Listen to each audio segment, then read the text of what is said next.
right, got it. So we are recording. So welcome, everyone. It's a second meeting. Okay, it's already February. Can you believe it's February already? Yeah, you can. It seems like January took forever.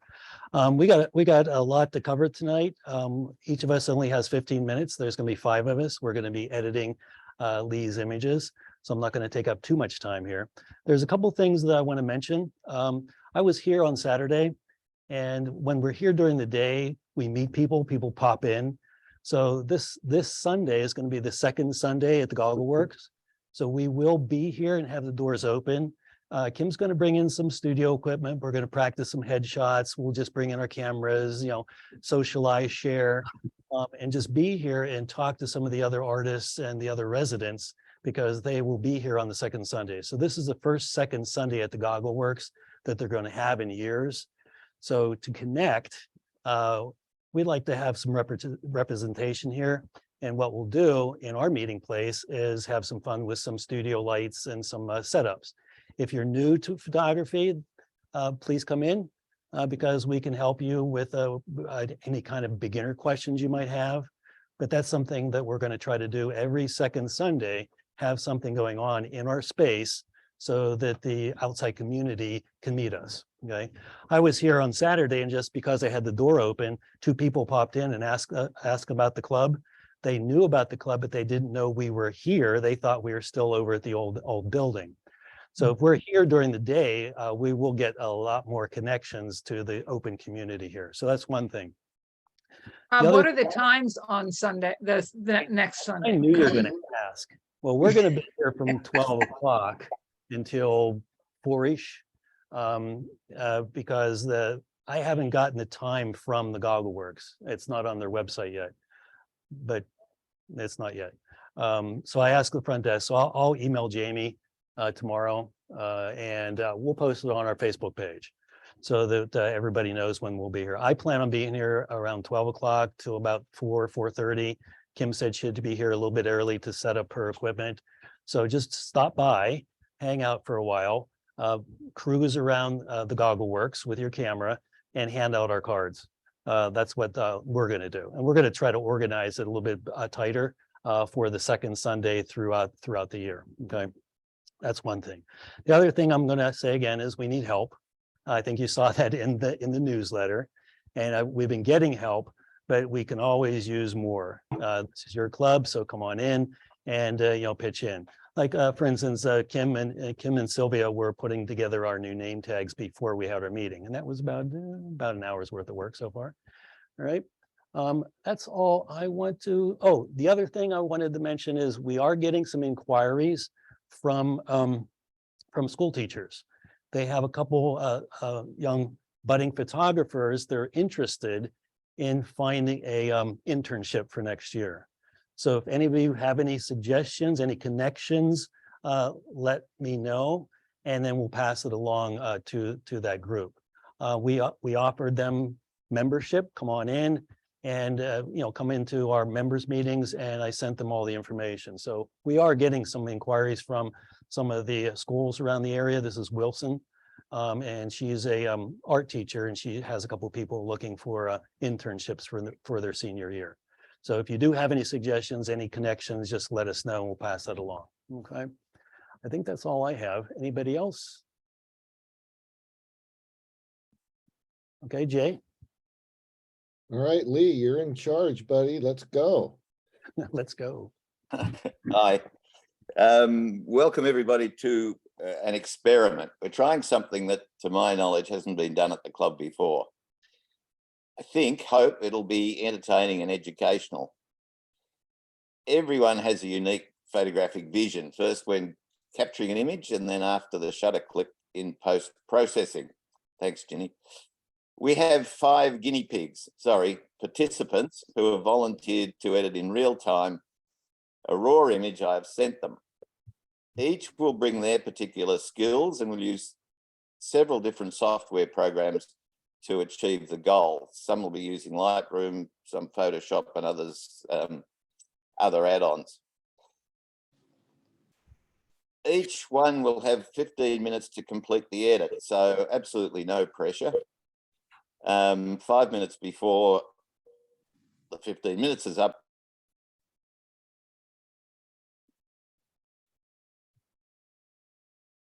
We lost, he muted. You muted. Hello? Lee, there you go. When did you lose me? Each You of said us will 5 have. minutes before. 5, okay, you get 15 minutes. And we'll ring a bell or something 5 minutes before that. And then at the end, Jay will compile the photos and show them. And I've already sent him my image, which will undoubtedly be the best. And that's why I've offered an all expenses paid holiday in Australia to the winner. Okay, so Vince is first, then Jenny, then Val, then Dutch, then Bob. So Vince, take it away. Okay, you should see my Lightroom screen. Yep. Yep. Okay. So this is the original image that I got we all got from Leigh, and because of the color tones of this and the brightness and darkness of it, I elected to do this as a black and white. And my main goal here was to develop something in these rays of sun up in the top third of the image, and to try to get rid of this lens flare and do some adjustments. So hopefully this will work out. And let me get rid of the picture of everybody. Get that out of the way. Okay, so I need to get that small. Okay, I did it now.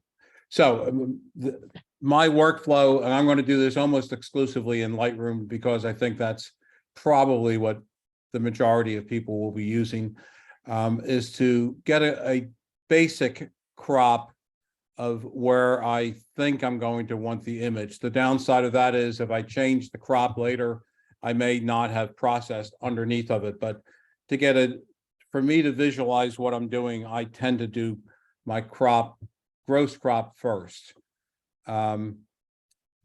This image, it came over at minus 0.5, in the exposure column. I felt that the tree up in the top here was distracting to me, and the tree on the side was distracting. It was not enough for me to have a frame effect to it.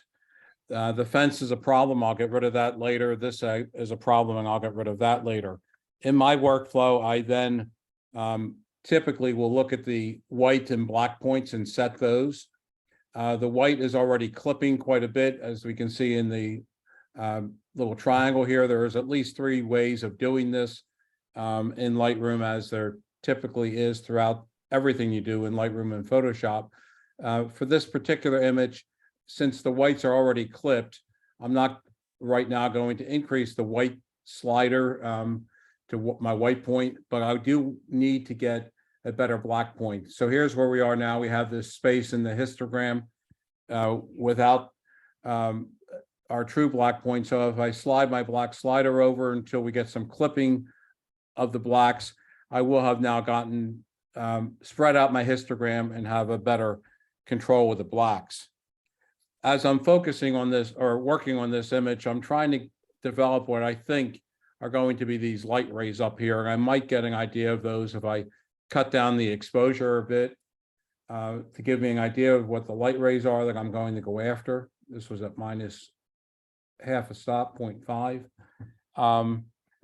So since it's not really truly the sky, it's going down into the entire image pretty much. I'm going to just do a gross global adjustment of the highlights. At this point, as I move down and look at my shadows, I'm really not going to open up shadows right now. As I move down the panel here, after cropping the white and black points, highlight shadows, I then will look at the presence sliders, typically trying to minimize the dehaze to not overdo it. However, the dehaze seems to be helping with the raise here. So as I bump up dehaze a little bit and find where I think is a pretty good point, maybe right about here, I'll look at the other sliders and decide, do I want clarity at this point or texture at this point? And the answer for clarity is no. I want to keep more of an ethereal type of soft look there and not make it more chunky in the mid range, which is what clarity will do. But I think the grass, we're missing a little texture of the fine tones here, and to me, I'll adjust that by using the presence slider on the right, a micro contrast adjustment, and this is the smallest of the micro contrast adjustments, the texture, to bring out some of the grain throughout this grass effect here. The sky has to be fixed, and if it was pure sky, which is up here, I would use the masking for sky in the new Lightroom process, but it's not pure sky because I need to bring down the exposure into the middle of this picture. So I'm going to do that with a linear gradient, which I'll start at the top and drag down 100% on the first rectangle, 50% on the next, and as it tapers off down to maybe about this fence here where it got a little bit darker. So I'm going to cut exposure of that upper area down until I, again, watch those rays, and maybe right about here, I'm liking this part of the image.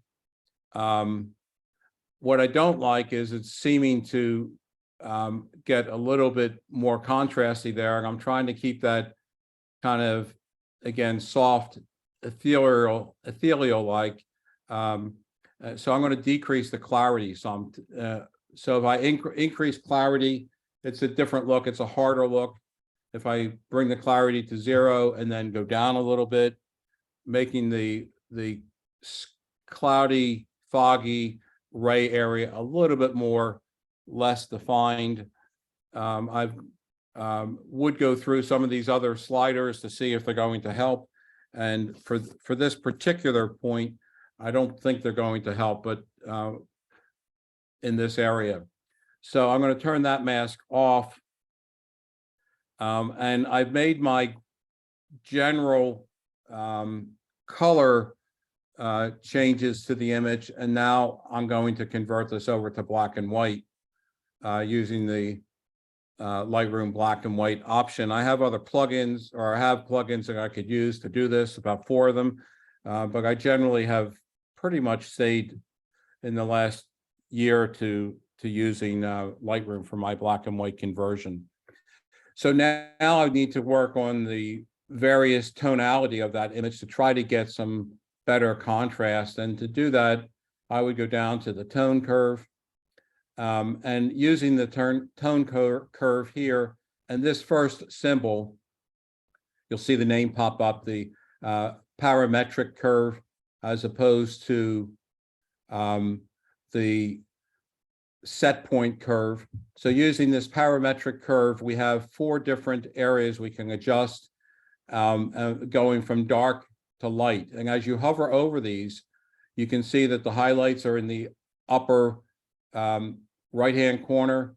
The light area is the majority of that line. The darks are down toward the bottom, and the shadows are at the very bottom of the left side. And I'll work on these to see, do I like the sliders going each way? And to be honest, it's really a trial and error for me to get to the point where I'm liking the effect. And this is a contrast effect in black and white, as I'm adjusting the highlight area, the middle tone area, which is kind of the center of the image mostly, trying to make it crisp and with some definition. So you'll see the area that this curve is adjusting slightly. These are not huge adjustments. But again, the focus for me is to try to bring out these rays and put some definition through the scene. The shadows, right, I don't want to make them darker, and it seems like as I lighten them, I get a lot of haze build up, which I didn't care for. So at this point, that's how I've run my adjustment of the tones through the image for contrast building. And there are also other ways you can use this little icon here to select certain areas and adjust from there. You can make set points in the curve and adjust the curve, but this, for demonstration purposes, I think is the easiest thing. In black and white, a key issue is to kind of redo the scene as if you had filters on your camera to bring out the various to block or accentuate the various color tones that are present in the scene.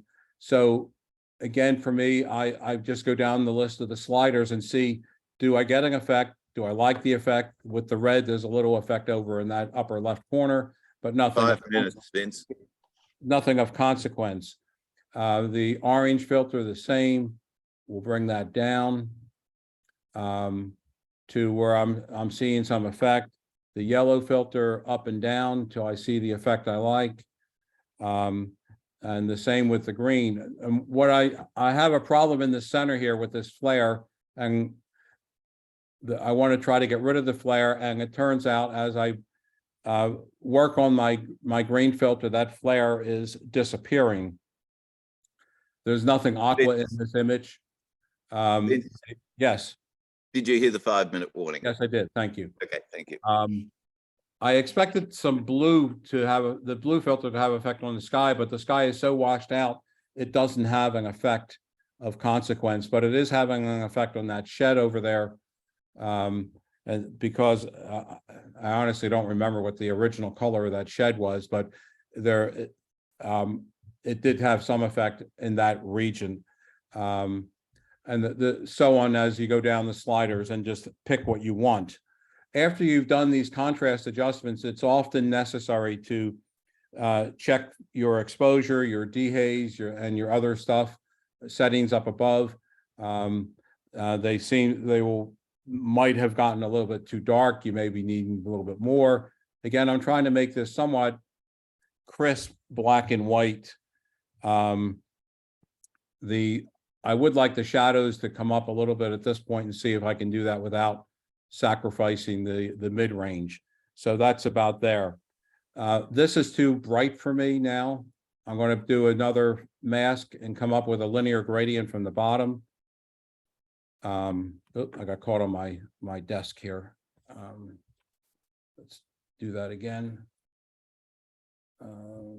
Delete mask 2. So with linear mask from the bottom upward, and affect the exposure of that a little bit. And that's a gradual exposure going towards the middle. There are some trees down here that made a little bit dark. We'll increase the trees a little bit.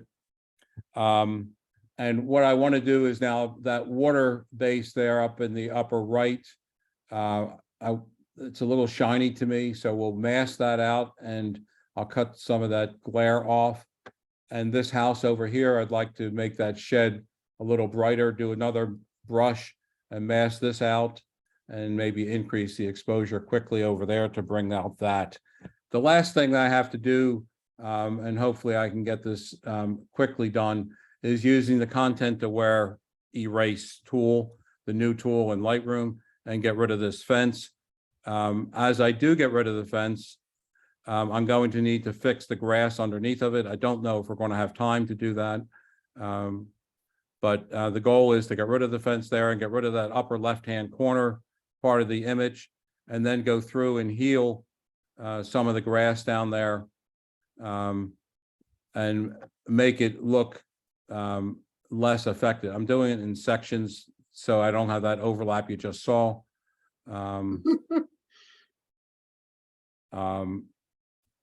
There are some fence posts that are down there that need to be gotten rid of.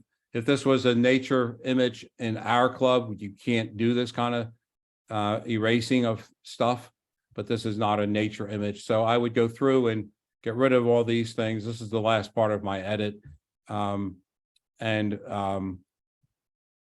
clean it up this way, and then fine tune the cleanup and fix the areas that are kind of redundant because of this cleanup. And I would be taking a significant amount of time doing this. The other thing, this still needs more work, but I want to catch one more thing. I can't get rid of, I know I can't, with Lightroom, get rid of that area in the upper left. It seems really stupid that it won't go away. And I tried dozens of times to keep this in Lightroom to get rid of that, and it won't. So I'm going into a Skylum Luminar AI program that has a significantly better eraser tool, much like you see in Photoshop. So that's coming in now.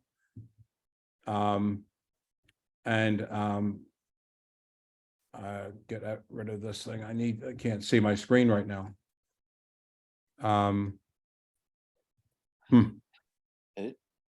Yeah.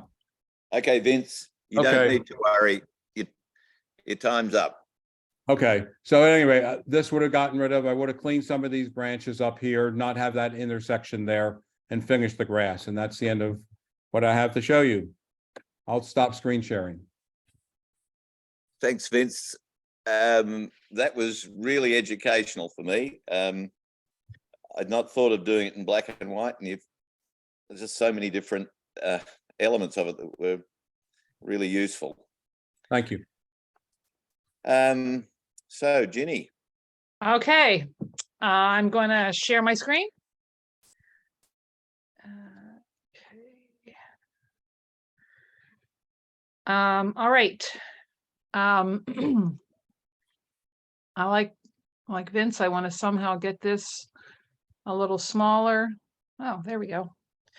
Okay, so I'm in Lightroom, and believe it or not, I decided the same thing. I want to switch it to black and white. But the first thing I did when I looked at this was to decide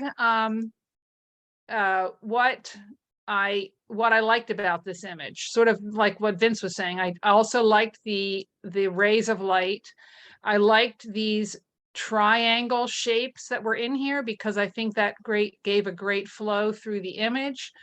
But honestly, I also had a lot of trouble trying to deal with some of the colors. And so what I did was, let me get into develop here. Sorry about that.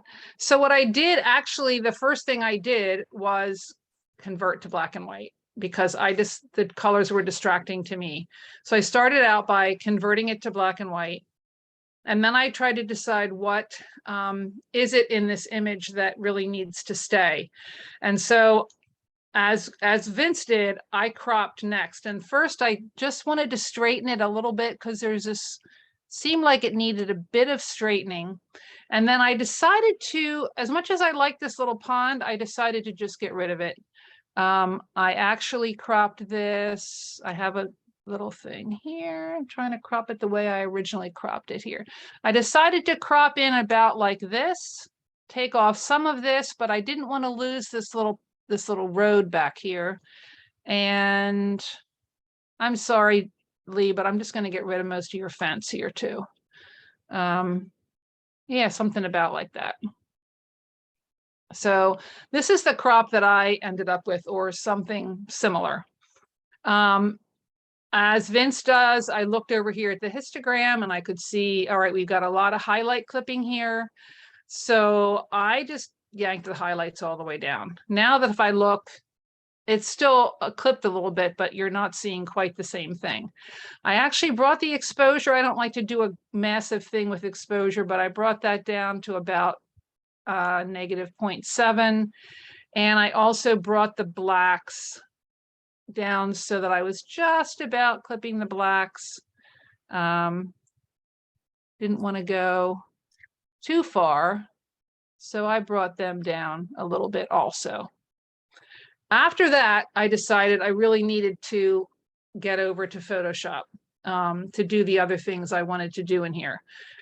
So I go up here to photo and say edit in Adobe Photoshop, and it's going to open up the image in Photoshop.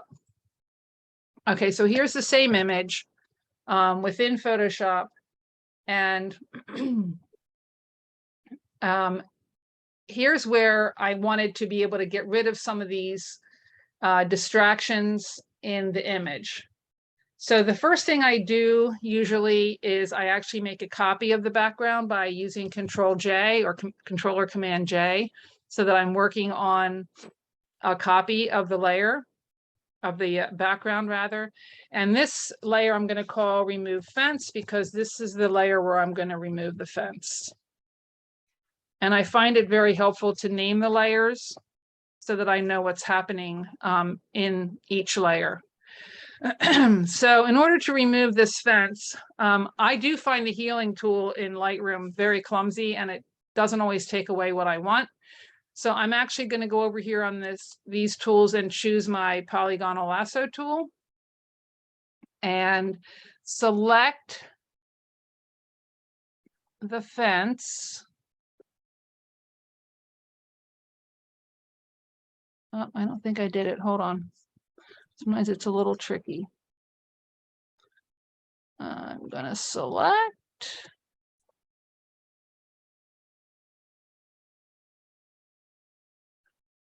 Okay, I think I have it there. And then I'm going to say edit, fill, content aware, normal mode. Okay, there we go. Now, that did a pretty good job. There's a few little artifacts left that I'm going to get rid of using the, I'll just use the spot healing tool here. That usually does a pretty good job. They added some extra poles for me that I didn't think were actually in Leigh's field to begin with. There's one over there that wasn't there. And otherwise, I'd say that looks pretty. I think it maybe lengthened this tree. There we go. Now the tree's more the right. Oh, and added a little, added a little trunk to this. I'm actually, yeah, that's good. Okay, so now my fence is gone. So my next step is to get rid of this branch up here. And for this, what I'm going to do is I'm actually going to, no, you know what? I'm going to do this on the same layer. I'm renaming this. Remove fence and branches. I think I can do that on this layer too. So I'm going to go up here and I'm going to use my clone. I think that's what I did. And I'm just going to go in here and clone out the branch. Uh-oh. Sometimes you clone from somewhere that you don't mean to clone from. So just get rid of this. I just keep going and sampling over here on the sky so that I'm getting the right, sampling from the right place.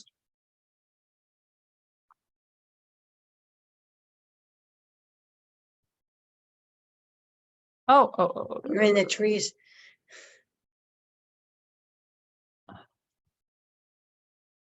Now I'm at the edge here, so I'm going to try to sample from somewhere nearby.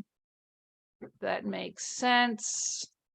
Mm-hmm. Same over here. That's neat. Okay. Yeah.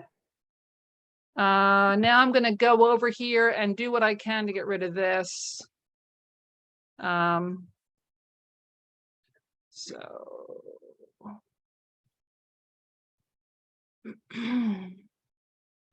And I would probably do this a little bit more carefully if I didn't think that Leigh was about to tell me I only had 2 seconds left. And by the way, I am going to end up cloning a little bit off of this left side. I brought in more than I wanted. Oops. Because I am going to actually clone a little bit of this, more of this off. Okay, so there, that cleans up the sky. That gets rid of the fence. Now I'm going to add a blank layer.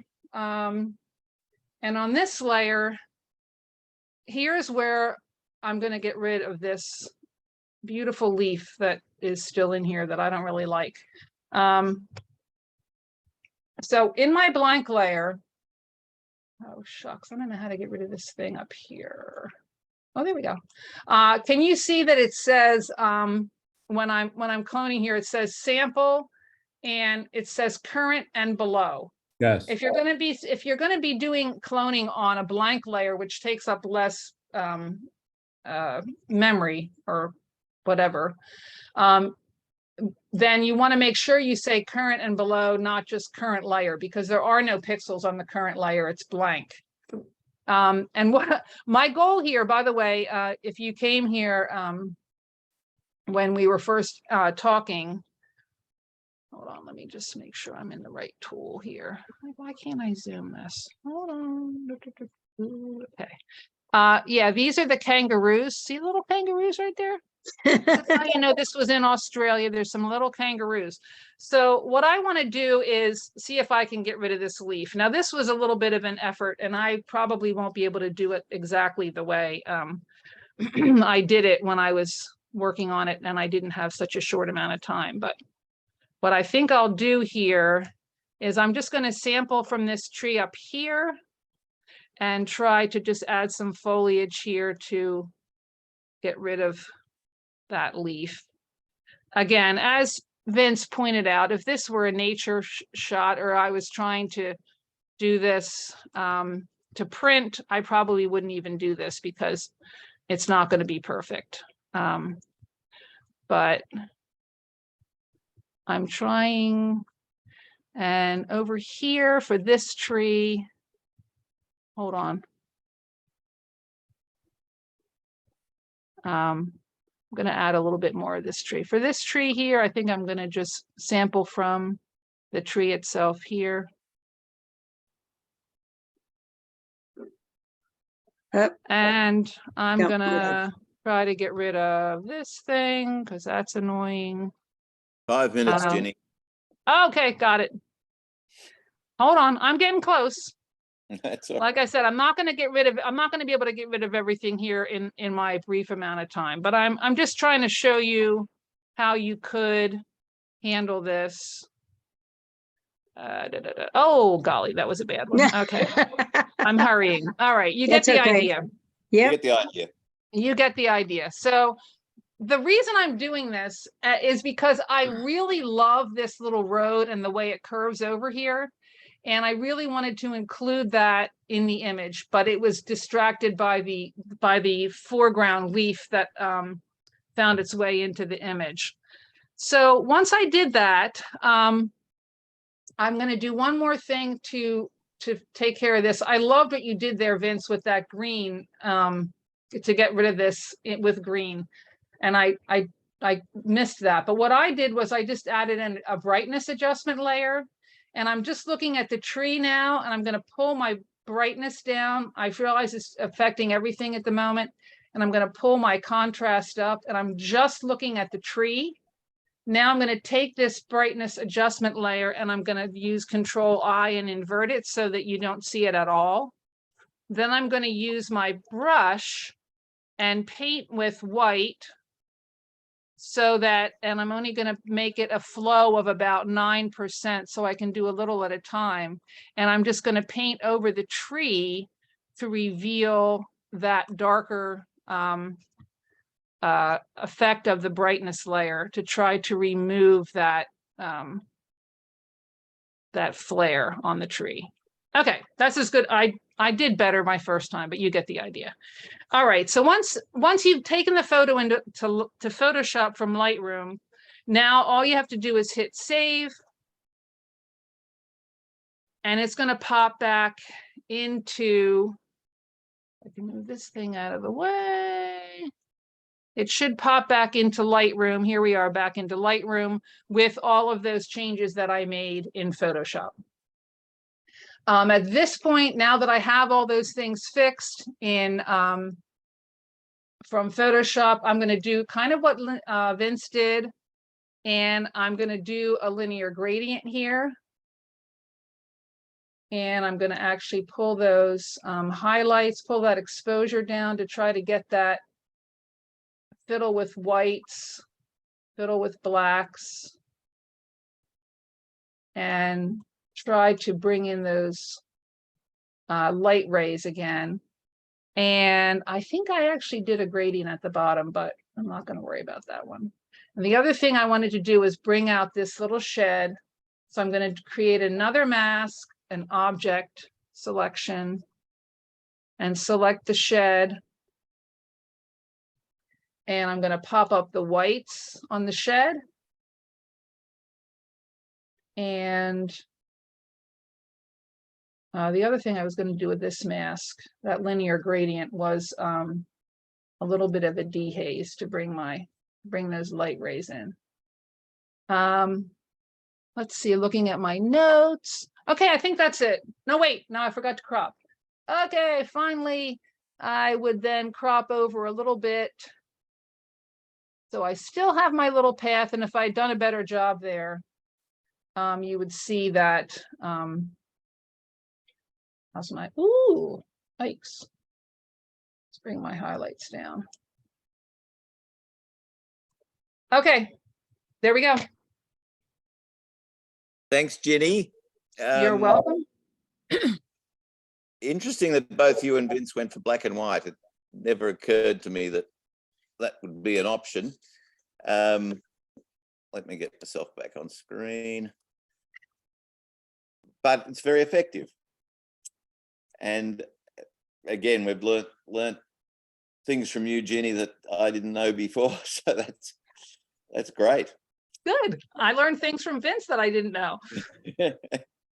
All right, Val, it's your turn. All right. Now, I wish that I could sneak in what I just learned from the two of them, but let me get everybody out of the way here. Can you hear me okay? Yep. Okay, so I was not like Leigh, I didn't even think of changing this to black and white, which is interesting because the color I did really struggle with because of just the way it looked. But I think you're going to find that we did well.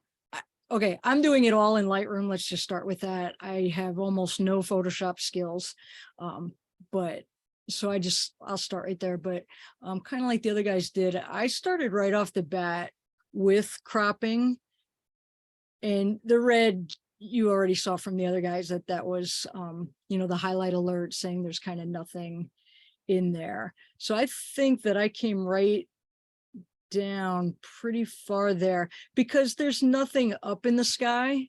It's just kind of bald, and then we have this tree to deal with. So I just kind of came right out of that, and I wasn't even really paying attention to that pond, but I cropped just kind of similar to what I came over, even pretty far. Because I'm inept at Photoshop, I knew I'd have trouble because the Lightroom healing tool is pretty horrible. So I came right off the bat, right about here. And I think that it seemed a little bit crooked. So let me see, I think it was something like that. So there, and then I brought down, excuse me, did bring down the highlights. I absolutely love these beams coming in here. That's just beautiful. So I did that, and I also, in the couple times I was practicing, kind of brought all of a sudden I have a frog, I'm sorry. All of a sudden did a gradient there, and I wanted to keep it pretty natural looking, but did bring down the highlights a bit. One of the other things I did was tried to get after the colors. So you could grab the eyedropper and just click on the snow, knowing that that's should be white. And now it really, has this bluish tone, which, in a cold, I assume this is sunrise winter morning, it probably is a little bit bluish. So, but I don't want it too blue. So maybe something like that. And I think it does seem a little hazy, which there's probably all kinds of atmospheres. So maybe bring down the blacks just a little bit. Looking at this fence too, I wrestled back and forth with that because I knew I would struggle with trying to get rid of it now that I look at it. And that I didn't want to decapitate or detruncate the trees. Hello. So I'll start right there for now. So then we could try this little healing brush in Lightroom, and you'd think it should be able to do that, which it did. I might have made that too big. And then this little guy over here.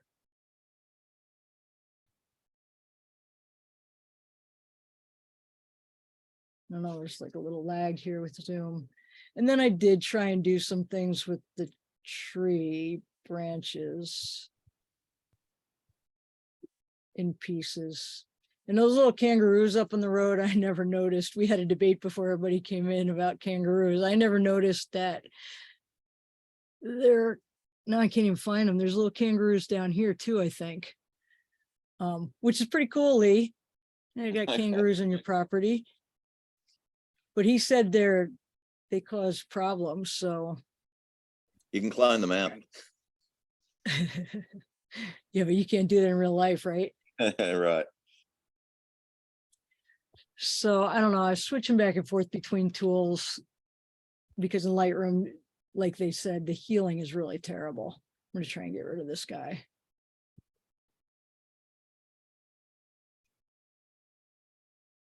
Which I know right now will never work. Pretty bad. I almost think that the content aware one is even worse than the options they had before.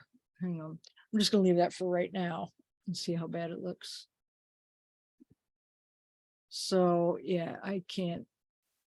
So if you were just trying to do it in Lightroom, you'd probably then even want to crop in a little more and eliminate as much of those things as possible. Maybe add a little clarity to give it a little crispness. And I might even go back up to this area here and see what a little clarity would do there. Because I always love light beams. Get rid of that. So I just think that's kind of pretty. The one thing, so this was a problem too, which in Lightroom I wasn't really able to solve. So one of the things you could do is go into the HSL panel and you could try grabbing this target tool and just bring down the saturation of that green.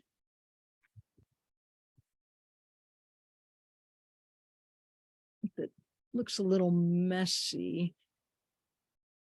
But then maybe we could grab a brush and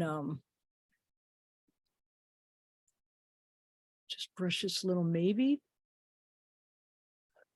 do a little dehaze or something to try and bring that back.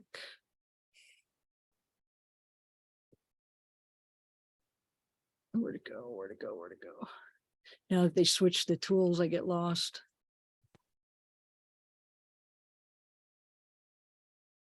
Yeah, so that helps, but it really doesn't get rid of the fact that you see a circle there. So that's a little bit of a problem that definitely Photoshop would be the better answer for. You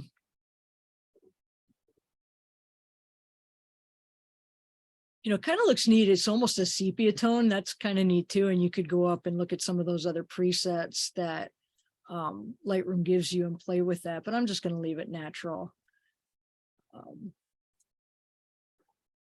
And like the other guys did, you know, the barn kind of shows up pretty well here.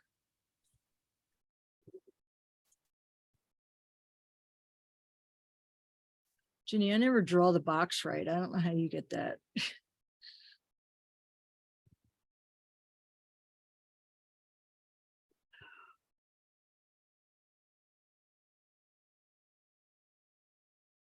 Let me try that again. Objects. That's a little better. Which that is a really nice new feature. Okay, is it? There it goes. Oh, holy cow. I think I would add some clarity to that barn because it's got a little haze right there. And that just makes it pop a little. I don't think. Why is it affecting everything?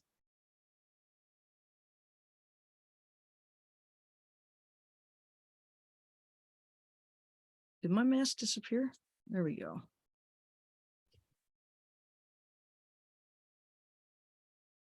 There we go.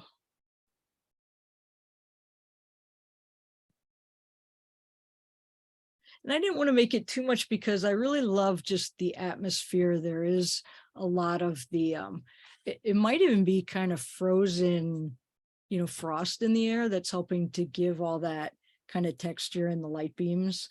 So I like that. I didn't want to make it too contrasty. I wanted to keep it kind of soft like that. So I don't know that I would do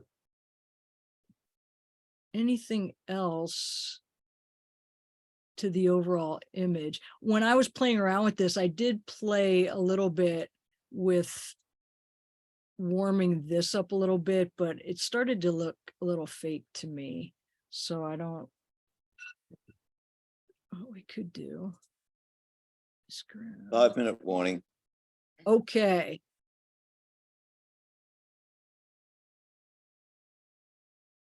Whoa. There's such a delay here with Zoom that, I keep going and all of a sudden it's crazy. But maybe to warm it up just a little bit, because the sun is obviously right there and coming through. You could try that and see if, that's something that you like. But I think, now it looks green to me, that's all that I would do. And then I would go back and try and, continue to work at these a little more. But definitely I would say this is kind of an epic fail, that sun flare right there, that it just really doesn't come out very well. You could get rid of this one right here pretty easily. Hang on, my brain just got stuck. Maybe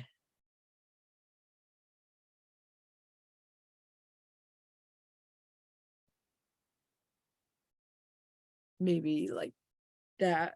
It's hard to say with the delay, but yeah, I think that's might be all I do. And then, if I had more time, I would go back in and try and do something better over here. So again, what I don't like with the crop is, with that fence, that was really hard. But for ease, just kind of cropping it out helped. And then I would probably get rid of some of those little stragglers here as well if there was more time. So I think I just want to look at this one more time. And it looks kind of green to me and I don't like that. So I'll just pop that back out. But I think that's all I would do. I was really worried that, that everybody would use Photoshop and just do a way better job. But that's one of my goals this year, is to get semi better at that. So I think that's it. Thank you. Now, more lessons for us. It's certainly different to the black and white. And I'm not going to say too much more. I hadn't realized what a rubbish photo it was till you guys struggled with it. Anyway, so Dutch. Yes, sir, I'm ready. Here we go. And I'm just a little more complicated. All Do I right. have to stop share? Oh, That'd be Yeah. good. Okay, so there you go. okay, now I can share, okay. So, I'm going to do this a little bit hybrid. So,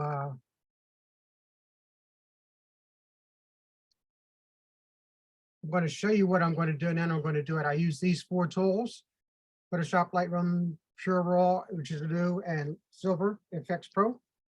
The raw file Pure Raw does all these 5 different steps with one click of the mouse, and I'll show you that. The original image as it came in, and it goes into how you get to there from Lightroom. I access it as a plugin extra, and it goes into Photo Raw. You can process it, and some of the selections, how deeply you would like to process it and take out the noise and all those other effects. And you'll get to see the difference between the old and the new and what difference that makes. Okay. So we'll go over now to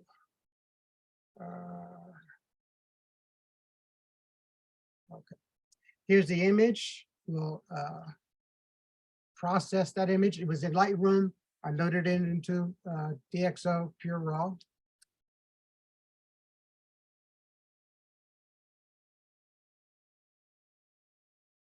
Okay, come on, start processing. Hmm. Da-da-da-da. Da-da-da-da. Oh, your screen sharing is paused. Why did that happen? Save to Mac. It might not be able to do the, like Val said, there was a delay. There may be. Okay, then let's You look fine from my end, Dutch. is it processing? No, You're in your slideshow. yeah, Yeah, you're no, still it's not in getting slideshow. out of his slideshow though. Oh, it's not coming out of the slideshow. Okay, then let me When, I think when you click share screen, it gives you different options on your desktop. for What to share. oh, yes, it does. It does. It does. Okay. Let's see if I can where is that one? maybe At the stop- bottom, Stop sharing and then reshare. At the bottom. Over here? Oh, At the bottom where it says share screen. For me, stop sharing was at the top. Oh, Me too. okay. oh, yes, I'm sorry. Yes, it is up top. Okay. Let me go back to my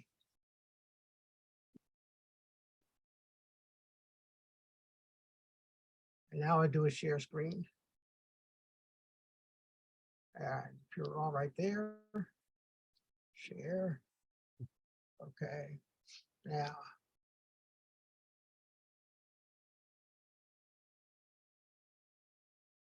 Come on.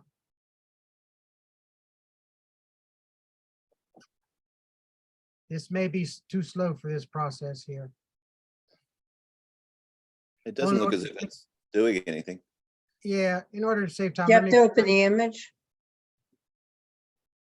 No, you just press the process. The phone Oh, takes 30 seconds and it's done. So let me get out of this. We'll skip that part of that. And If you turn off your camera, it might help your computer go faster. That takes a lot of bandwidth. yeah, Yeah, I don't know why how don't we all try that for now?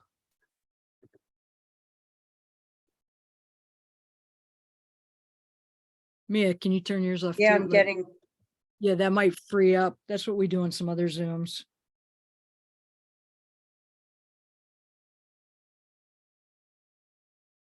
Okay, this is slowing things up. I'm sorry. It's all right. Zoom's tough. So your video stopped. Yeah, there you go. Can everybody see that now? Yes, yes. your Okay, so slideshow, Dutch. you'll see the difference between those two different slides as to oops. The image on the left is the original, and the image on the right is how it changed. You can see some of the trees, et cetera, in there that do that. So now should go to Lightroom. I hope I'll be able to get this to work. Lightroom. Okay. And this will go into, let me see.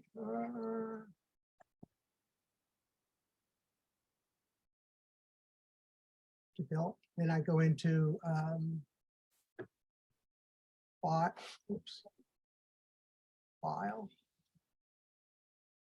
plugin extras. No, I'm sorry. I meant to view, overlay and show. Overlay and show is that I use dynamic armature. Excuse me, Dutch, you're still in your slideshow. You're not showing your actual screen that you're working in. Oh, crappy.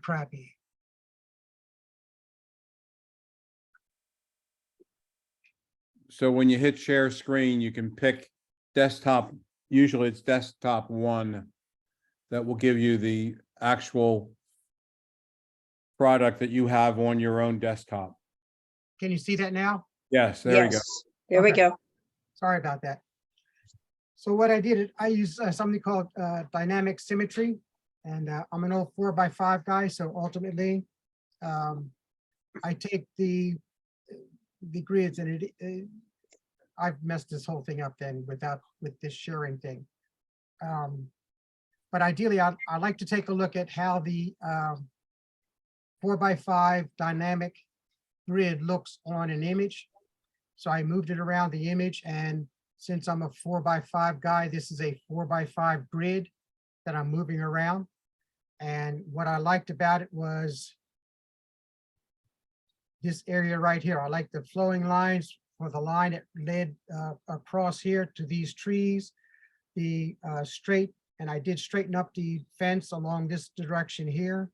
I like the sun rays that came down this way that followed these lines down in this direction. At the end of the slide, so I do have a link to dynamic symmetry or harmonic armature, which are ways to do this particular type of thing. These are something a little brand new to how I do my processing, but this is how I look at an image. And fondly, the image that I selected was like that. So when I go to crop it, I go over to the cropping tool, and over here in the original, there has a 4x5 way that you can crop it. That'll match what I did. So I'll bring that crop down to here, and that's where that was.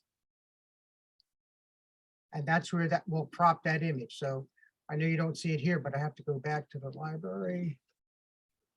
And that's the final image that came up that I cropped out, and that's the image that I wanted to see. I do have the little leaf in there that I want to take out, the obviously green. Looking at what Vince did with that green was perfection. I really love that. And taking out the fences down here, what Ginny did with the content aware was exceptional. I really like that. From this process, I take it into Silver Effects. Whoops. Silver Effects Pro, and yes, I'm going to convert it to black and white. Oh, now I probably have to stop sharing again and bring it up with Silver Effects and dear.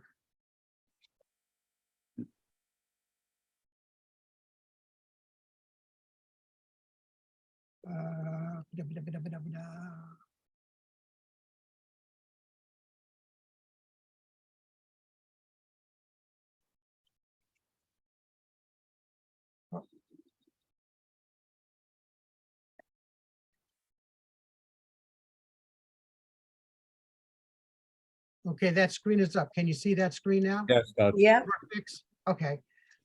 My Silver Effects, I have 11 custom presets that I used. Structure, high key that's on the black side. My particular case, I chose full contrast, and that was the image how I liked it. The title of the image was Frosty Autumn, which gave me a sense of frosted dew on the grass and those kind of things. So that's why I selected that particular image. So I'll say, I won't say apply because I'll just cancel it out so I can go back to my, what's it? So. Go back to. In the end, I know this is short, but the sharing just screwed me all up. The image that I came up with was this image in black and white. I actually like the flow that went from what I saw was from left to right with the road up in the corner here. And of course, as I mentioned, the diagonal lines from the dynamic symmetry graph that I used. And other than that, I really messed it up. They just didn't work for me. I should have tried to prepare more. I did go through Photoshop and straighten out the lines, and you see where I here I use the clone stamp tool to stamp out what the other guys did, and I guess that's pretty much it. I'm sorry, that really didn't work out the way I planned it to work out. So this is my final image, and boy, I'm less than 15 minutes. I don't think you have anything to be sorry for, Dutch. That was technically difficult, and this flipped image is a phenomenal idea. Never dawned on me. Yeah, I like the zigzag effect. Okay, stop the share. Sorry, Yeah, I I was love- muted. Yeah. I love flipping that. That looks different. Yeah, Looks it's good, great. isn't it? Never thought of that either. I was just saying, I'm not sure what the neighbour will think with my shed on his property. That's I apologize again, I'm sorry, but I'm really a black and white architecture, and this was very challenging for me, but I'll have to think about how this Zoom works in sharing, and hopefully in the future I can do better at that. Since you still have a minute of your time, Dutch, if it's okay with Lee, I'd like to ask you about the dynamics imagery. Was that just for cropping, or is that doing something else? No, it's let me share my screen once. As long as he has time, Lee. yeah, it's fine.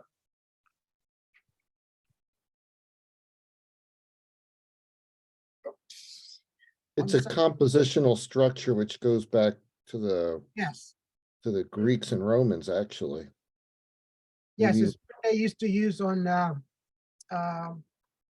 artwork. They draw it out so they get the nice flow. You'd see a composition where your eyes would flow through that image, and the meaning is a composition of spaces or areas, one in harmony or sequence with another, with a series of lines that intersect the rectangular shape of your frame. So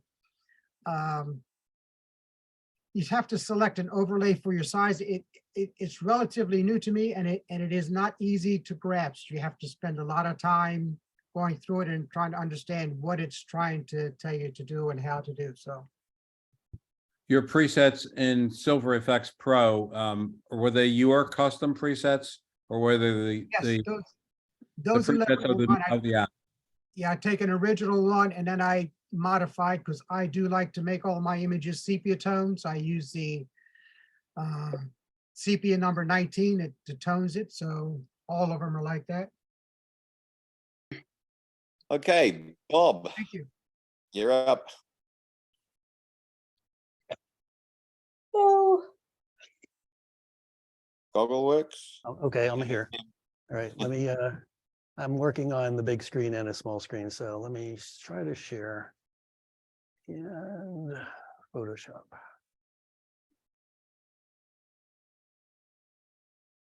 And we see black here. That's not fun. We see your screen, Bob. You do, but they don't hear. So what I'm going to do is I'm going to pull this over to the other screen.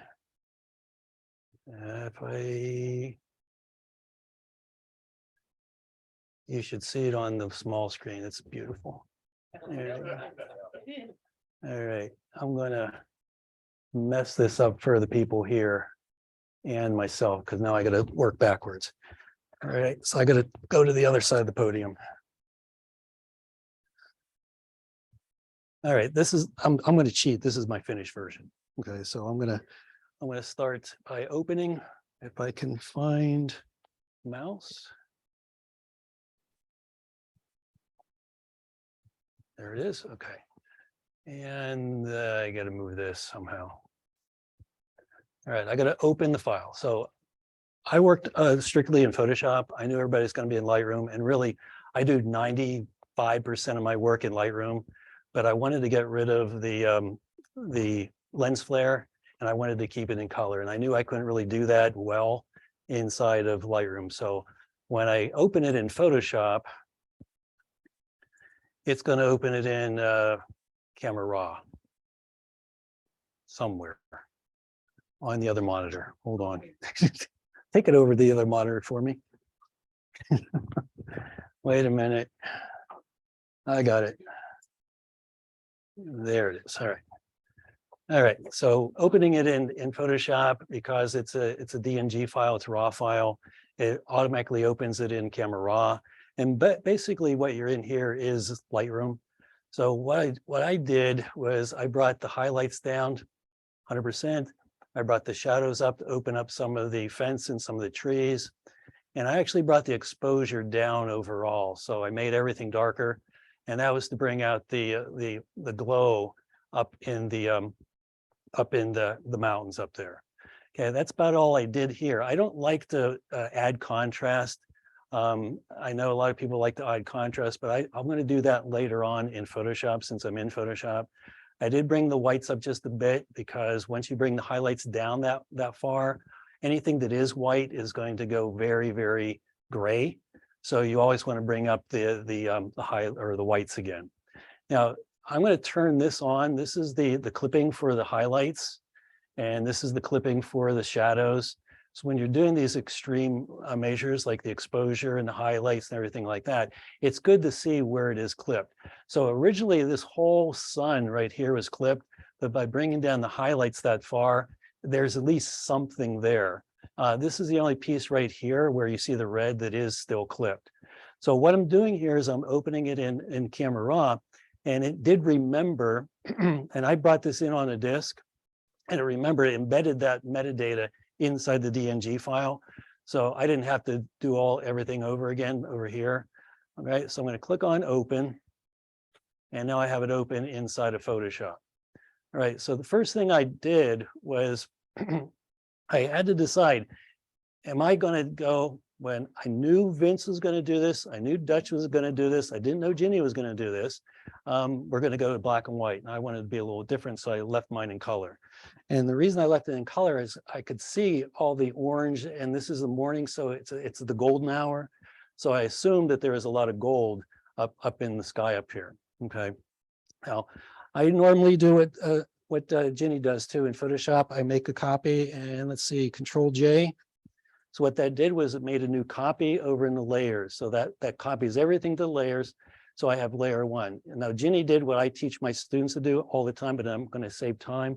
I'm not going to rename my layers. So layer one is just layer one, but you always want to rename your layers so you can find where you did your retouching earlier on. Okay, so since this was going to be a challenge to get the green dot out of the middle, and that's what bothered me the most was the lens flare. I really was tempted to make it in black and white. But then I realized that this whole image is kind of a monotone black and white already. So what I can do is add an adjustment layer, turn it to black and white. Okay. And then what I'm going to do is I'm going to, when you're doing this black and white, sorry, Vince, I'm going to move your face. So for some reason, your face is up there. Okay. What I'm going to do is in this black and white version, I'm going to give it a tint. And by giving it a tint, I'm turning it into a sepia tone. And that's not the right color. So let me see if I can get the right color. Oh, it's on the other screen. I knew this was going to happen. All right, so this is what pops up whenever you, choose a color. And I'm just going to guess. And I'm going to cheat because I have the finished version. I don't want to add a whole lot of color, but I want to get it that close to the color of the base layer, the background layer. I'm going to click on OK. I know that that's not right, but see, if I hide that layer, it's still turning all the other layers below it black and white. So what I need to do is I need to clip the black and white layer into layer 1. And that's holding the Option or Alt and in clicking in between. So now that black and white is only affecting layer 1. So if I hide layer 1, there's the original on the background. I can tell that I didn't get that color quite right. So I need to go a little bit oranger. Hmm. Trying to get it as close to the original one underneath. Okay, and I'm not going to waste your time, but that's close. Okay, so that's pretty close. And you can see it already got rid of most of that green just because it's in black and white now. So let me zoom in. But it still has that kind of sharp circle where the green was. So what I'm going to do, I'm going to turn off the black and white. I'm going to go back to layer 1. And I'm going to desaturate this, sort of what Vince did. Now, if I would have done this coming from Lightroom, what Vince did, I'm going to remember that because I can bring both of those images in on top of each other and then work in Photoshop with them as layers.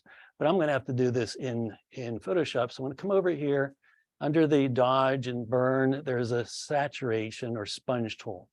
And I want to make sure, and I can't see it because I got the zoom bar up there. I need to make sure it's desaturate.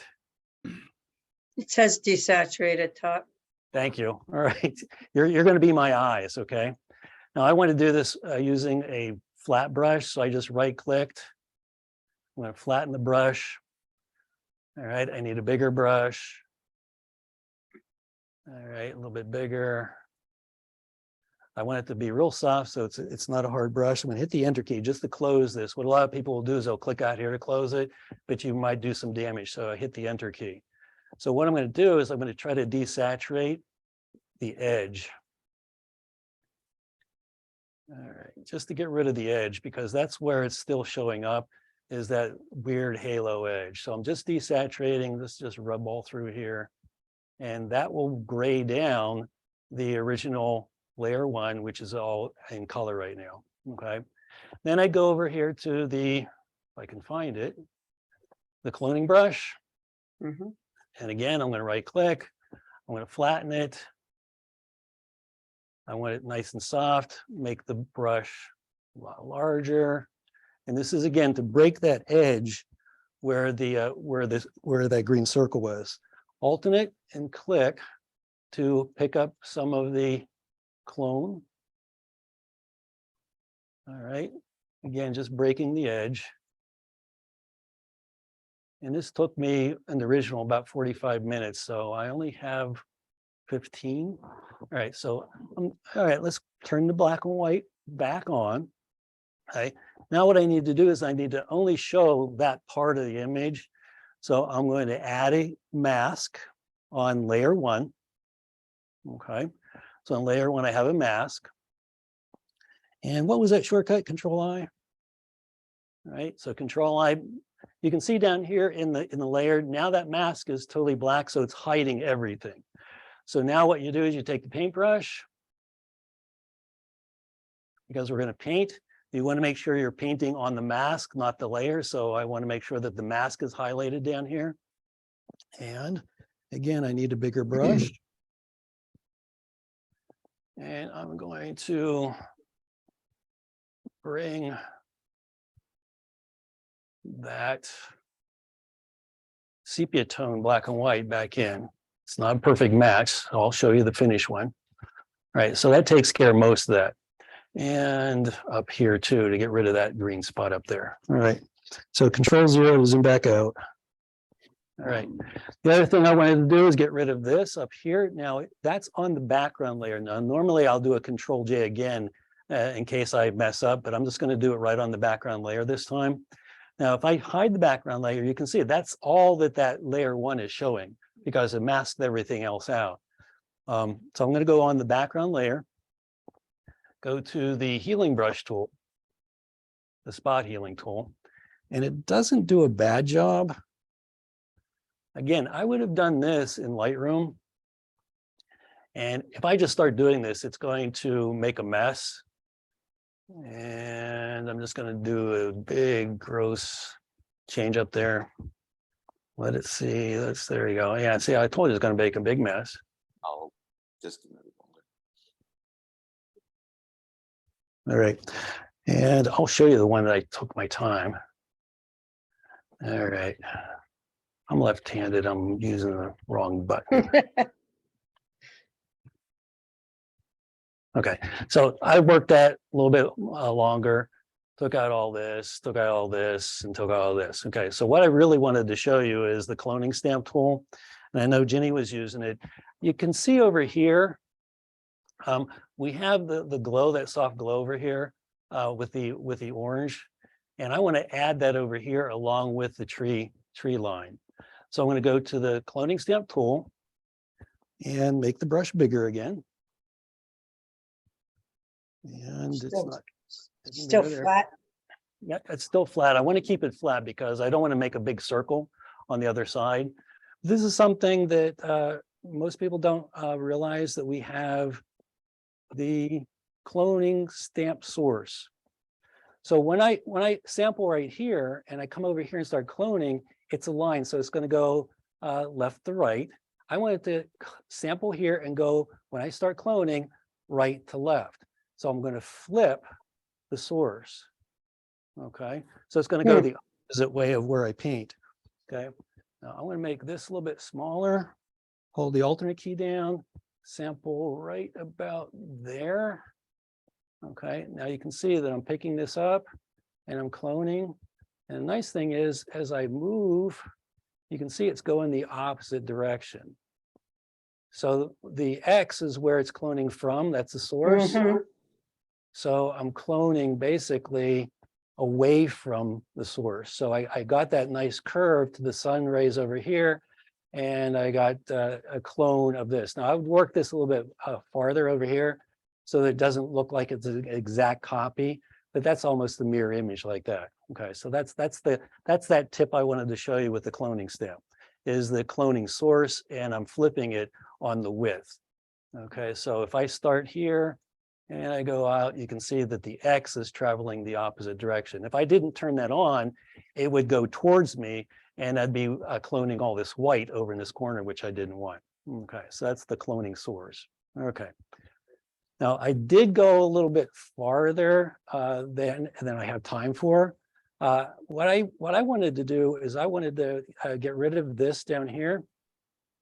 But with the cropping tool, okay, oops, the cropping tool, if I crop and the cropping tool isn't, and I can't see it up there. So What do you want? well, let me see if I can bring it down. And I can't see the option bar at the top. It probably has a ratio number up there and I need to clear it. And what ratio 952. yeah, see, I can't see it because the zoom bar is on top of my screen. So move down and to the right, move your, Whoops, he moved Nope. his mouse all the way over again. Yeah. right above the word autumn on your second tab is where the clear button is. I have no idea what she's talking about. If you The do, name of Okay. it, go up. if you go do up view and- options at the top, get out of full screen. There you mode and- go. It cleared it. Cleared. All right. Now I can crop. It just says what do you ratio, but there's nothing in it. Yeah, so now I'm cropping, and sorry, Lee, but I took out your whole fence. And I did come over a little bit from the side. Yeah, now I'm all out of whack. Let me control minus. There we go. I don't want to add, so that's what I would do if I cropped it there. I brought it in, brought this in. I think Val said that there wasn't a whole lot happening in the sky, so I cropped almost all the whole sky, but I wanted this to show the white of the sun. This shouldn't be there. That was my mess up, so I could clone that out. All right, so hit enter. All right, so that was my crop. But the problem is I didn't want to crop off the trunks of these trees. And this tree bothered me, so I didn't want that either. So I ended up cloning all those out. So what I'm going to do is I'm going to switch over to my finished version so you can see the finished one. Because I did what I normally would do in Lightroom. I did it all in Photoshop. So I don't have enough time to do all that work. So I'm going to bring the finished one out. Okay. So here's the finished version of everything. I really cropped it and made it a real panorama, I thought. You see the trees down here. I took those out because I like these shadows. And a couple of those trees were bumping into that long shadow. So over here in the layer panel, let me bring that to the front. Okay. All right, I'm going to turn all these layers off. Okay, so the trees were down there. I started to clone them out on the original, but it's always a good idea to clone on a copy like Jenny was doing. So this copy layer 1 right here is where I cloned it onto. So that cloning got rid of the trees, got rid of a few mistakes up here. All right, this is my background copy that I turned to black and white and tinted. Okay, to get rid of the green orb on it. Okay, this is a technique that I've used forever. This is a burn and dodge technique. So this layer right here, I started with a blank layer, filled it with 50% gray, and then I turned it into, let me highlight it, overlay blending mode. And at 50% gray and overlay blending mode doesn't do anything to the underlying layers. So this is what it looks like in normal mode. You can see the opacity I brought down to 32%. So that's what it looks like. So anywhere that I lighten that 50% gray will lighten up the underlying layers. So I lightened up a few spots and I darkened up a few spots. But since it's in overlay blending mode, and I didn't want it to be that strong, I brought it down to, I think I was down at 30-some%. This is easier to do in Lightroom because you have those Okay, masks. Bob. Okay. Yep, I can't hear him. Okay. I hear a voice. So let me turn on all these other ones. So this is actually what I do. Once I did this part, I'd take it back into Lightroom and then do all of this using the highlight sliders and the masking tools. But since I wanted to stay here, I added all these adjustment layers here. So that's basically the finished version. All right. Thanks, Bob. I know why I don't use Photoshop now. It's just too difficult. That was 15 minutes. Yeah, you did good. I don't think I can 15 minutes. I love the reverse cloning. I thought that was really good, especially that it sort of focused the sun rays. Now we got to if I can work out how to share screen, I want to show you my version, but I can't remember how to share screen. Oh, I see.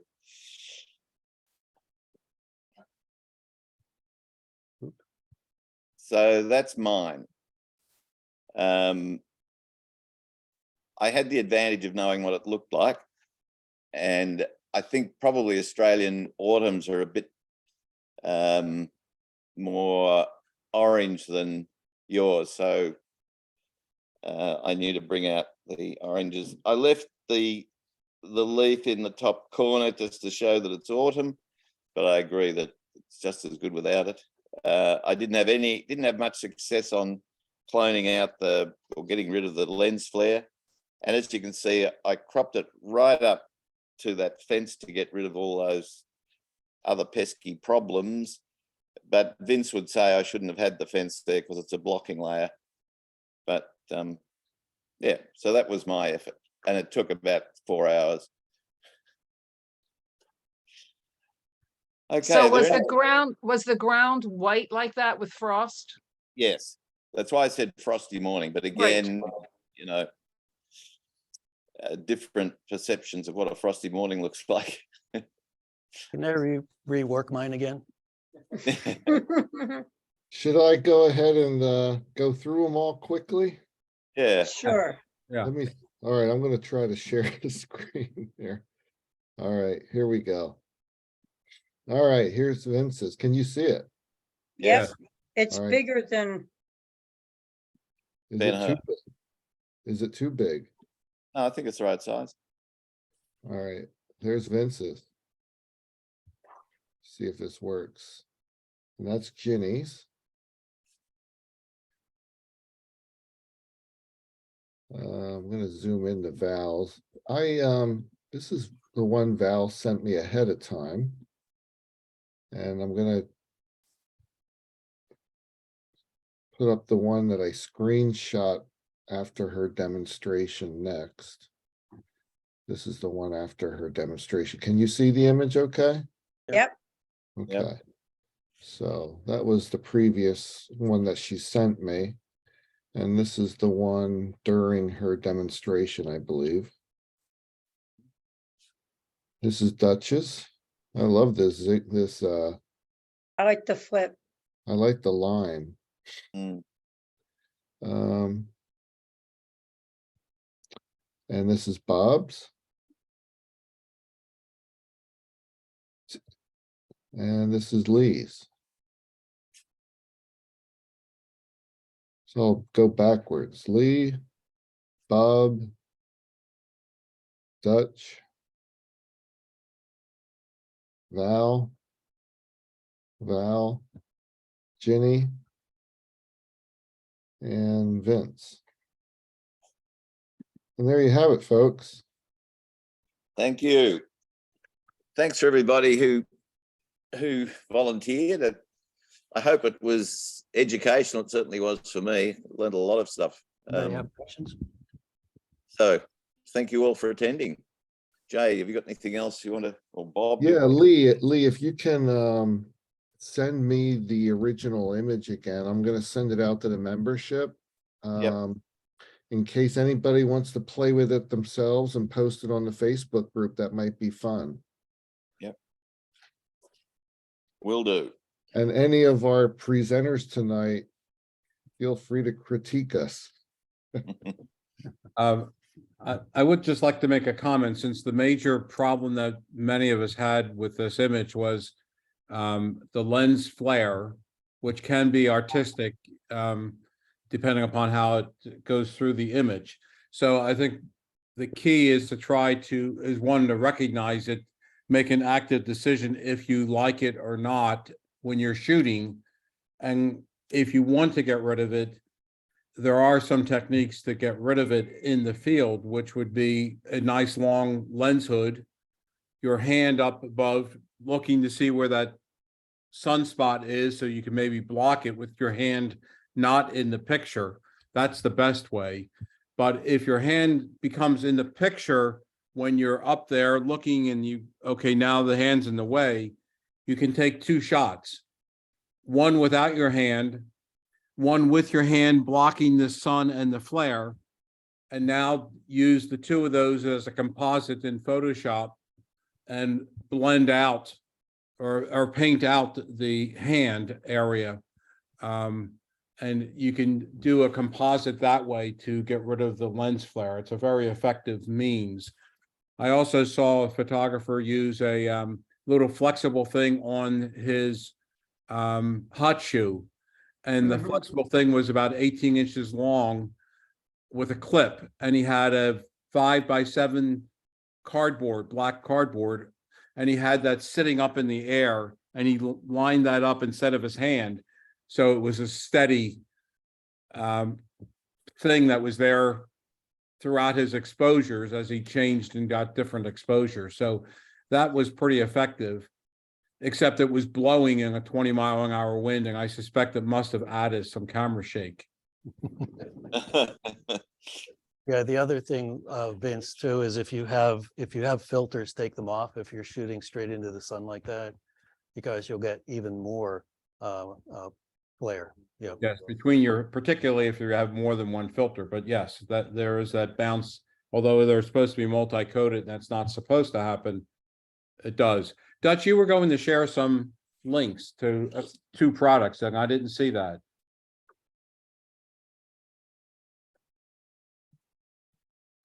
Yes, let me just get. If you put it in the chat room, maybe, Dutch. Okay, I guess another thing, Vince, with that glare is depending on the composition, maybe slightly changing the angle of the camera might help with that, of course, or no? Yeah, but if your vision is that you want the sun shining in to get some sun rays, then you're going to potentially be forced. It'll just be a major issue. Zoom lenses are more problematic than prime lenses, but not many people have prime lenses anymore. That's all I used to shoot before going digital, and I almost never got lens flare with a prime lens. I noticed a lot of movies are incorporating lens flare into their Yes. scenes. From an artistic point, coming from right to left, down diagonally through the image, etc. But it's hard for it not to be distracting, and it's a pain to try to fix in post, as you just saw. Unless you turn it to black and white. Yeah, and then change the green. I have to remember that one, Vince. Leigh, how did you get your shack so bright?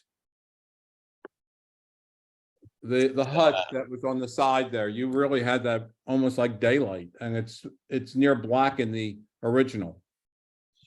Brush, I guess. It's a while since I did it, but I guess dodge and burn. I mean, the detail was in there. It was just a matter of bringing it out. Hi, everyone. Mark Barden here at Sandy Hook Promise. I got your links, Dutch. Thank you. Good afternoon and welcome Oh, to the Art of I got Composition. it Thanks for shut joining me off. today. I appreciate it. There. If you grab those links while the chat is up, you might find that helpful. Thank you. How many of you use Photoshop? Anybody? I hardly ever use it anymore. I'm always in Lightroom now. Yeah, the Lightroom tool, except for me, the erase. Erase can be really a pain, and it hogs up, it jams up the RAM, and it's so slow. I find it easier usually to just go to Luminar AI, and the erase tool there is spectacular compared to Lightroom. Yeah. Although the content aware erase I find to be very good. But I could not, I spent 20 minutes trying to fix that upper left-hand corner that I wanted out, and it just would not do it. Yeah, I I know. use The Lightroom, sorry. Say again? the Lightroom healing brushes are much better now because you have the cloning version. Yes, they are, but They're they're cloning tools now. Yeah, they used to just wipe across it and you got what they gave you, but now you can control it a lot better. yeah, in Lightroom. and you can tell it to redo it. Yep. Yeah. I find Luminar Neo is so easy and so good. And now they automatically remove power lines and other things. So I find it very useful. Unless you're doing a power line series of shots. Thanks, Vince. Yes. And there's a bird sitting on I it, mentioned too. that only because I took about a half a dozen different power line scenes on my last trip. Okay. They're the ones I told you to edit out. I think Val got the closest to Lee's actual colors. Yeah. The way she did her colors, it came the closest to your frosty grasses.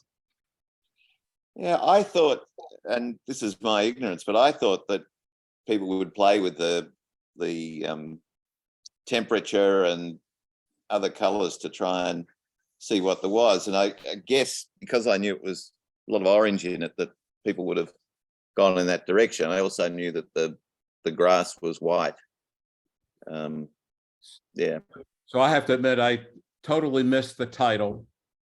And when Val said it was a wintry, frosty scene, I said to myself, no, that's not, that's grass. So I totally missed it. I assumed it was grass. And I have to also be honest, I saw no kangaroos on that road until it made me zoom in. I was so perplexed by the light ray, the flare that I wanted out, that I spent most of my time working on it. I saw the kangaroos when I went down in the grass and tried to clone out those trees. And that's when I was surprised. Hey, there's 2 kangaroos there having a conversation. You know? And how big are those, Lee? They're about as tall as us. They look like humans. A big male is about 6 foot and a bit. Most of those will be girls, and they're about 5 foot. Yeah. So they're just checking your property out and seeing what's good to eat. Well, they know it's good to eat because nobody else uses fertilizer. And so the grass is very sweet. Yeah. Not that I've tried it, but I've been told. You guys eat kangaroo? And tell me it tastes like chicken, right? No, that's crocodile. And snake. No, we personally don't, but you can get it in restaurants. And it's a very low fat, low cholesterol meat. It's not gamey. It's nice, but we don't bother. Tastes like kangaroo. Yeah, exactly. Tends to jump out of your mouth. Were those your pet kangaroos, Lee? No, if they're pets, I could get rid of them. I'm not even allowed to make loud noises to scare them off, according to the government. Anyway. Yeah, our problem is white-tailed deer. They eat everything. Yeah. Well, they're our equivalent, I think.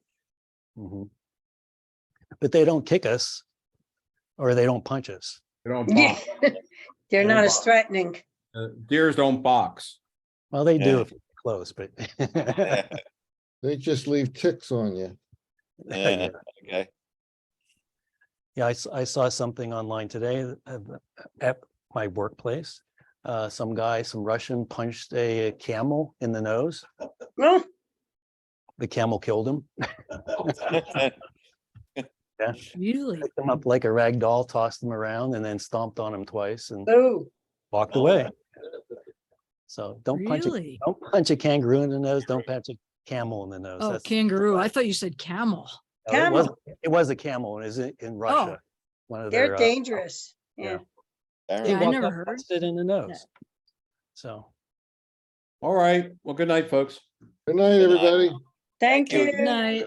Great Thank work. you. hope to see some of you on Sunday at 12 o'clock. I'll be here. Goodbye to the people at the Goggle Works. Bye. Bye. See you.